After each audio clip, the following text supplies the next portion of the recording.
પાટણના મીરા દરવાજા લક્ષ્મીપરા વિસ્તારમાં આવેલ પૂજ્ય લાલ સાહેબના જીવંત સમાધિ સ્થાને મહાસુદ 11 નિમિત્તે 189મો સમાધિ દિવસ અત્યંત ધામધૂમથી ઉજવવામાં આવ્યો હતો। આ પ્રસંગે વિવિધ જ્ઞાતિના શ્રદ્ધાળુઓ મોટી સંખ્યામાં ઉમટી પડ્યા હતા અને દર્શન સત્સંગનો લાભ લીધો હતો। પૂજ્ય લાલ સાહેબે મહાસુદ 11ના દિવસે જીવંત સમાધિ લીધી હતી। આ પવિત્ર દિવસને યાદ કરી દર વર્ષે અહીં વિશેષ મહોત્સવનું આયોજન કરવામાં આવે છે। આ વર્ષે પૂજ્ય લાલ સાહેબની સમાધિને 189 વર્ષ પૂર્ણ થતાં ભક્તોમાં વિશેષ ઉત્સાહ જોવા મળ્યો હતો। સમાધિ દિવસની ઉજવણીના ભાગરૂપે વિવિધ ધાર્મિક કાર્યક્રમો યોજાયા હતા। રાત્રિના સમયે ભવ્ય ભજન તેમજ કીર્તનનું પણ આયોજન કરવામાં આવ્યું હતું, જેમાં નોરતા ગામની ભજન મંડળીના ભક્તોએ સુંદર ભજનોની રમઝટ બોલાવીને શ્રોતાઓને મંત્રમુગ્ધ કર્યા હતા।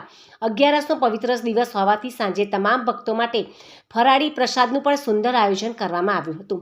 સર્વ ધર્મ સંભાવનું કેન્દ્ર પૂજ્ય લાલ સાહેબનું આ સ્થાનક સર્વે જ્ઞાતિના ભક્તો માટે આસ્થાનું કેન્દ્ર છે।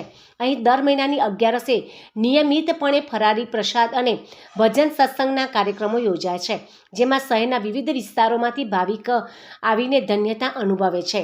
સમગ્ર કાર્યક્રમ દરમિયાન લક્ષ્મીપરા વિસ્તારનું વાતાવરણ ભક્તિમય બની ગયું હતું।